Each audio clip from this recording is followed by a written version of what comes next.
dadkii dhammaa ayaa ku qosleen markii koowaad uu uga sheekeeyey. Waxaa la sheegay inuu jiray nin xikmad badan.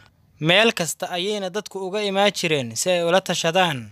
Laakiin mar kasta oo ay dadku u yimaadaan, waxay uga sheekay jireen isla culaysyashii iyo dhibaatooyinkii ay hore uga sheegteen oo soo wajahday ilaa uu ku daalay. Maalin maalmaha ka mid ah ayuu isu keenay dadkii, wuxuuna uga sheekeeyey dhacdo qosol badan. Dhammaantoodna qosol ayay la daateen. Dhowr daqiiqo kadib ayuu isla dhacdadii haddana mar labaad uga sheekeeyey. Markaasna waxaa dhoola cadeeyey qaar yar oo ka mid ah.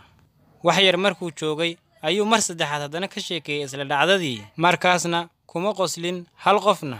Markaas ayuu dhoola cadeeyey, wuxuuna yidhi, suuragal ma ahan hal dhacdo inaad ku qososhiin hal mar wax ka badan. Maxaad mar kasta ugu soo celcelidiin oo ula ooydiin isla dhibaatooyinkii idin haystay?